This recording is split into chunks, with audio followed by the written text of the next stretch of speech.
हर एक इंसान अपनी जिंदगी में बहुत सारी गलतियां करता है। कहा जाता है कि हर एक इंसान गलतियों का पुतला है। गलतियां करना कोई जुर्म नहीं, लेकिन गलतियों को कबूल ना करना और उन्हीं गलतियों को सही ठहराना, वही इंसान की बेवकूफ़ी बनकर रह जाती है। आज एक ऐसा नायाब सा वाक़या हम लाए हैं आप सभी के लिए। दिल से दिल तक जेडी चैनल पर मैं जितेश दवे आप सभी दोस्तों का प्यारा सा इस्तकबाल करते हैं आज की हमारी इस वीडियो पर।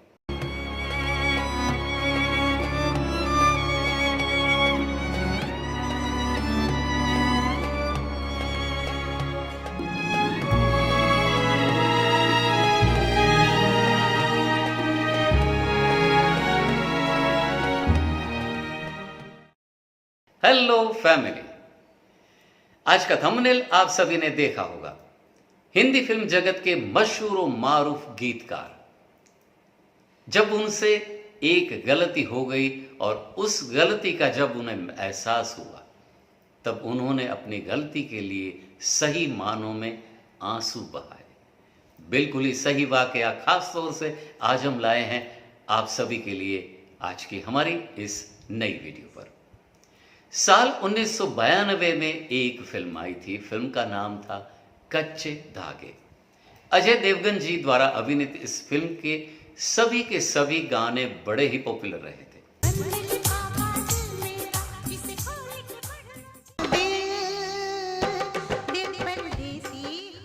एक जवानी तेरी एक जवानी मेरी, जमाने भर के बनाता है सारे बिगड़े काम, इस शाने करम का क्या कहे। दिल पे आशिकों के निशान इस रंगदा,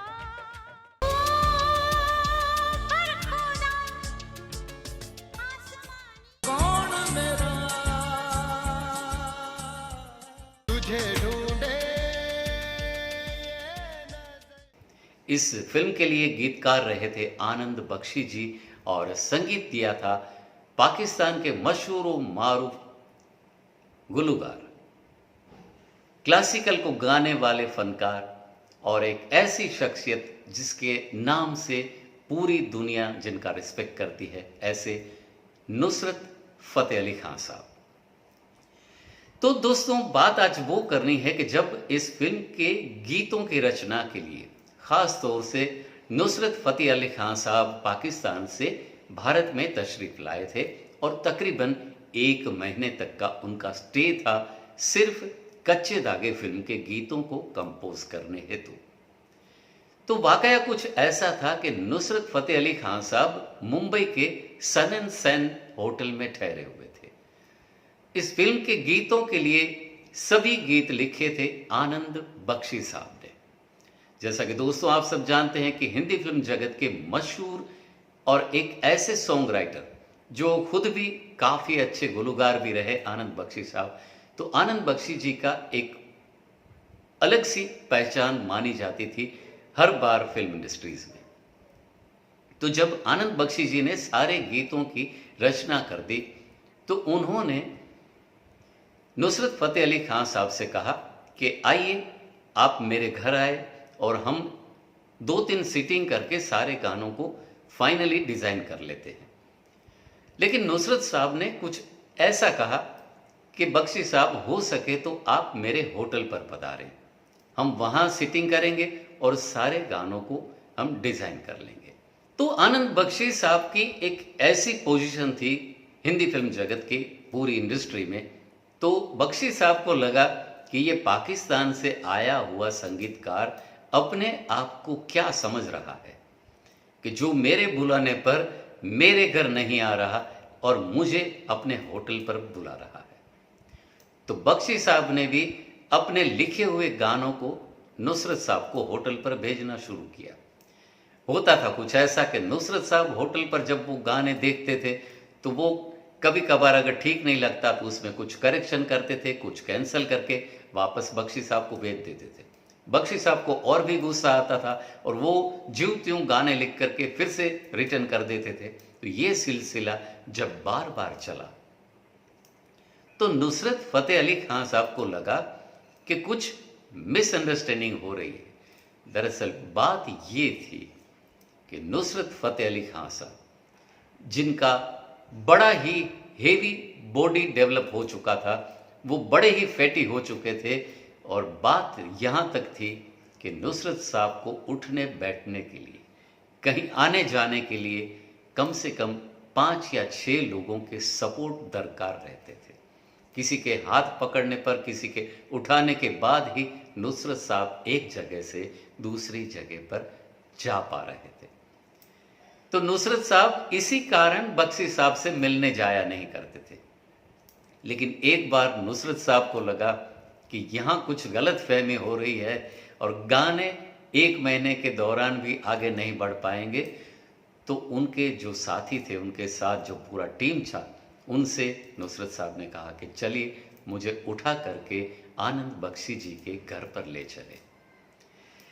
बात यहाँ खत्म नहीं होती, बात यहाँ पर शुरू होती है।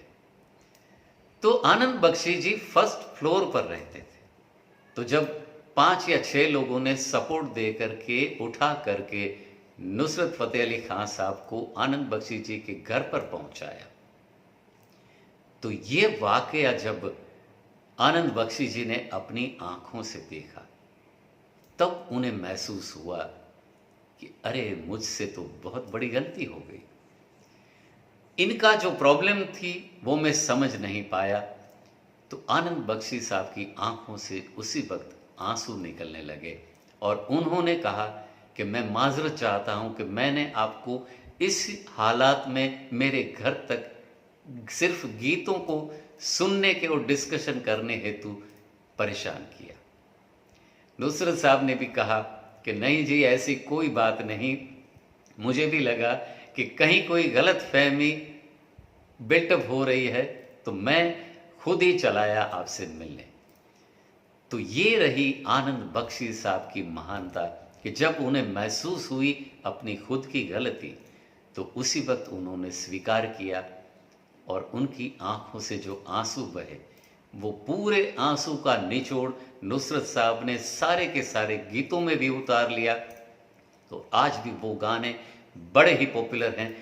हर एक म्यूजिक को प्यार करने वाली शख्सियत के दिलों में ये सभी गाने आज भी बरकरार है, बैठे हुए जिंदा हालात में। खुद का वजूद भी जरूरी है, किसी दूसरों के सहारे जिंदगी संवरती नहीं। दोस्तों, कैसी लगी आज की हमारी वीडियो में जरूर से लिख करके भेजिएगा। आप सभी के कमेंट्स के लिए हम बेसब्री से इंतजार करते हैं। अगर आप चाहें तो हमारे वीडियोस को लाइक करिए, अपने दोस्तों के साथ शेयर भी करिए। अगर आप चाहें तो हमारे चैनल को सब्सक्राइब करिए और हाँ, बेल नोटिफिकेशन और ऑल के बटन को भी जरूर से क्लिक करिएगा। आप सभी को हमारे वीडियोस के नोटिफिकेशन सबसे पहले मिल जाया करेंगे। मिलेंगे बिल्कुल ऐसी नई प्यारी सी तरोताजा सी कहानी के साथ, दिल से दिल तक जेडी चैनल पर। तब तक bye bye, take care, save water, save our mother.